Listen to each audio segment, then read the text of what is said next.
قم بنا وانظر لآيات الجمال. ہماری سعادت مندی اور خوشبختی کی بات ہے کہ ابھی ہمارے درمیان ہماری اس محفل میں ہم سب کے روح رواں، امیر کارواں، محسن قوم و ملت، سفیر علماء، بانی جامعہ حضرت الاقدس حضرت مولانا غلام قادر صاحب دامت فیوزہم تشریف لا چکے ہیں. ہم ان اشعار کے ساتھ حضرت والا کا استقبال کرتے ہیں کہ آپ آئے تو بہاروں نے لٹائی خوشبو، آپ آئے تو بہاروں نے لٹائی خوشبو، پھول تو پھول ہیں کانٹوں سے بھی آئی خوشبو.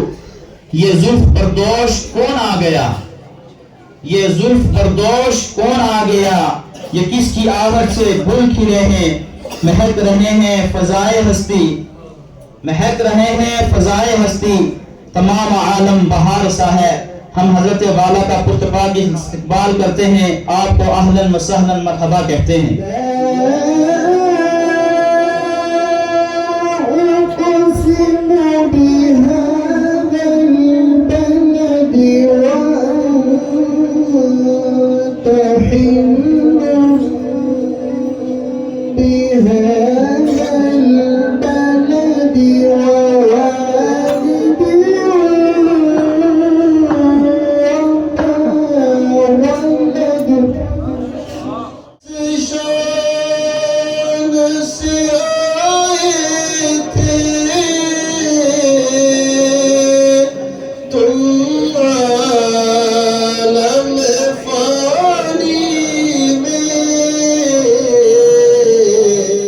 خطبات کے ساتھ ساتھ نعت ہائے رسول مقبول صلی اللہ علیہ وسلم اور علمی مباحث پر مبنی دلچسپ دیگر کئی چیزیں سماعت فرمائیں گے.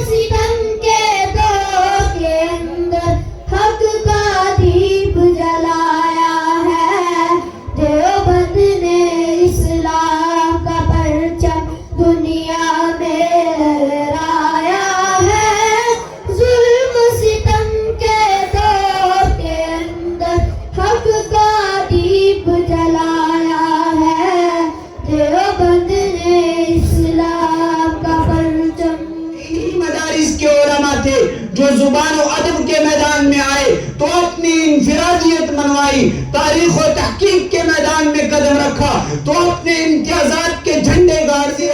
قرآن کا شرف حاصل ہے، یہاں بیت اللہ ہے جس کی بنیاد ملائکہ نے رکھی، جس کی تعمیر کا شرف سیدنا ابراہیم خلیل اللہ اور اسماعیل ذبیح اللہ علیہ السلام کو حاصل ہوا. جب بھی باطل نے حق کو چیلنج کیا، حق پرستوں کی ایک جماعت نے آگے بڑھ کر اس کے چیلنج کو قبول کیا.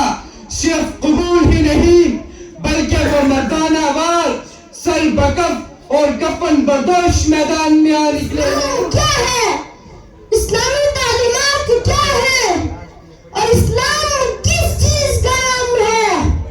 اسلام نے کیسے کیسے لوگ گور اپنے وجود میں سمیٹ رکھے ہیں. اگر ان تمام سوالات کے جوابات عزم عدل و انصاف اور تعصب و عناد سے صرف نظر کر کے دیے جائے تو یقین کہنا پڑے گا اسلام ایک ہمگیر مذہب ہے، اسلام ایک عالمگیر پیغام ہے. تو اونچا مینار ٹھہرا، چٹانوں سے مضبوط اس کا قدم تھا، وہ چلتا ہوا ایک باب حرم تھا، وہ سارے کا سارا تھا قرآن جیسا، خدا کے تھا ایک ایک فرمان جیسا. خدا اس پہ راضی ہوا وہ خدا پر کہ قدسی آمین اس کی دعا پر. تو انسانی یسنین کا ہے مخاطب، اسی کے لیے ہیں بڑے سب مراتب.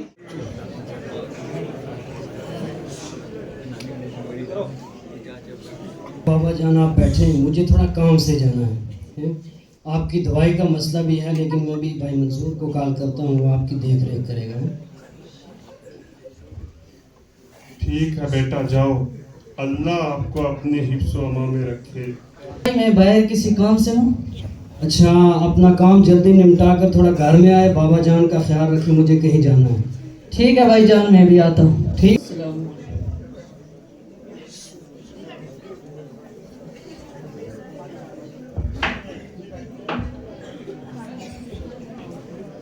بیٹا منظور، اے بیٹا منظور کون بوڑھا ہے جو بار بار آپ کو آواز دیے جا رہا ہے؟ ارے بھائی یہ بابا جان ہیں، بڑا بھائی کہیں چلا گیا اور ان کو میرے سر ڈال دیا ہے۔ ارے تو نے اس کو کس لیے اپنے گھر میں رکھا ہوا ہے؟ ارے یار تم کس دور میں جی رہے ہو؟ آج کے اس ماڈرن زمانے میں بوڑھے والدین کو کون گھر میں رکھتا ہے؟ ارے یار آپ دیکھتے نہیں، یورپ اور امریکہ میں بڑے لوگ اپنے بوڑھے والدین کو اولڈ ایج ہوم میں بھیج دیتے ہیں، لیکن آپ ہیں کہ آپ نے بوڑھے والد کو اپنے سر پہ بٹھا رکھا ہے۔ ایسا کون کرتا ہے؟ ہاں یار کتنی اچھی بات ہے، ہم نے تو اس پر کبھی غور ہی نہیں کیا۔ ہمارے شہر میں بھی تو اولڈ ایج ہوم ہے، میں ابھی بابا جان کو وہاں پہنچانے کا انتظام کرتا ہوں۔ اس جہان رنگ و بو میں بارہا روح پرور بہاریں آئیں، لیکن یہ وہ تاریخ ہے جس کے انتظار میں پیر کوہن مدت ہائے دراز سے لیل و نہار کی کروٹیں بدل رہا تھا۔ کارکنان قضا و قدر کی بزم آرائیاں، عناصر کی جدت ترازیاں، ماہ خورشید کی فروغ انگیزیاں، ابر و باد کی تردستیاں، عالم قدس کے انفاس پاک، توحید ابراہیم، جمال یوسف، معجزہ ترازی موسیٰ، خانودہ عیسیٰ، یہ سب اس لیے تھے کہ شہنشاہ کونین کے دربار میں کام آئیں گے۔ آیت میں نہیں، 2 آیات میں نہیں، 100 آیات میں نہیں، 500 آیات میں نہیں، بلکہ 1000 سے بھی زائد آیات میں اللہ نے صحابہ کرام کے تذکرے کر دیے۔ کائنات کا شہنشاہ کہتا ہے والعادیات ضبحا فالموریات قدحا فالمغیرات صبحا فاثرن به نقعا۔ محبوب تو نہیں، تیرے غلام نہیں، تیرے غلاموں کے گھوڑے، ان کے گھوڑے نہیں، ان کی ٹانگیں نہیں، ان کے قدم نہیں، ان کے قدموں میں آنے والی کھریاں جب پچھروں سے ٹکرائی تو شرارے نکلے، تیرا پروردگار ان شراروں کی بھی قسم کھا۔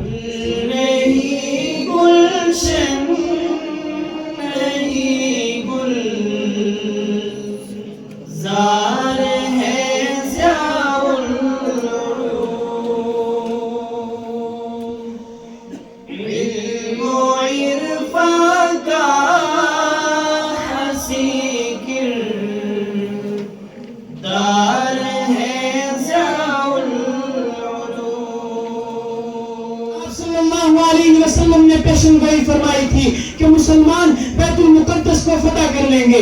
آپ کی یہ پیشن گوئی بہت جلد پوری ہوئی۔ حضرت عمر رضی اللہ تعالی عنہ کے زمانے میں حضرت عبیدہ بن جراح کی قیادت میں ایک لشکر نے 40 روز کے محاصرے اور مصالحت کے بعد بیت المقدس کو اپنی تحویل میں لے لیا۔ اس کے بعد 5ویں صدی ہجری میں سلجوقی حکومت کا فاطمی حکومت سے مقابلہ ہوا اور فاطمیوں نے بیت المقدس کو اپنی تحویل میں۔ صحابہ کرام میں سے فقہ حنفی کی بنیاد عبداللہ ابن مسعود پر ہے۔ کوفہ کو بنانے کا حکم دینے والے عمر بن خطاب ہے، اس کو بنانے والے حضرت سعد، دونوں عشرہ مبشرہ میں سے ہے، ایک ان میں سے خلیفہ راشد ہے، اور جو قرآن لے کر کے آئے وہ کون ہے؟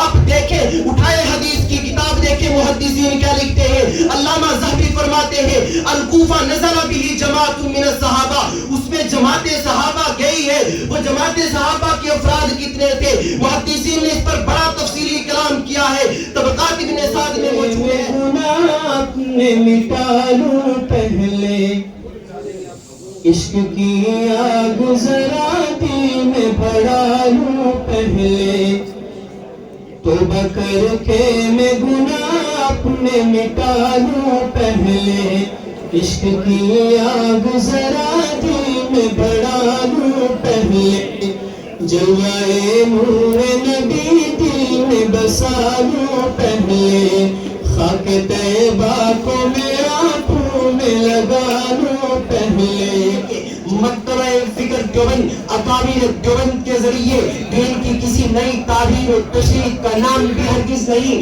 بلکہ مکتبہ فکر دیوبند بیائی ہی وہی مسلک و منہج ہے جو اہل سنت والجماعت کا مسلک و منہج رہا ہے۔ یہ وہی مسلک ہے جو صحابہ کرام کا مسلک تھا، جو تابعین کا مسلک تھا، جو فقہاء و مجتہدین کا مسلک تھا، جو صوفیاء اعظام اور بزرگان دین کا مسلک تھا۔ یہ وہی مسلک ہے جو معین الدین چشتی، نظام الدین اولیاء، خواجہ بختیار کاکی، مجدد الفسانی، مسند البیت، شاہ ولی اللہ محدث دہلوی کا مسلک تھا۔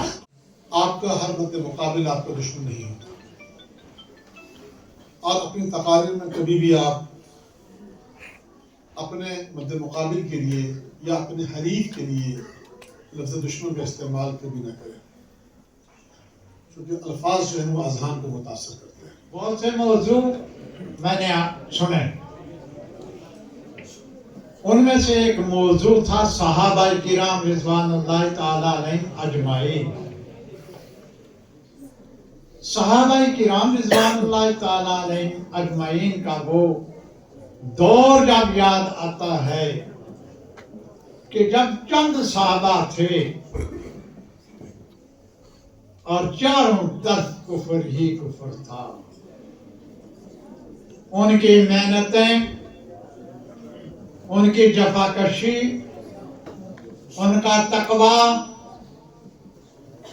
ان کی محبت رسول اللہ صلی اللہ علیہ وسلم سے کیا تھی، اس کو ہمارے اکابرین نے عملاً کر کے دکھایا۔ من اس وقت کھلتا ہوا کھلتا ہوا آگے بڑھتا نظر آ رہا ہے۔ یہ صرف اور صرف 50 سالہ قربانی مولانا غلام قادر صاحب،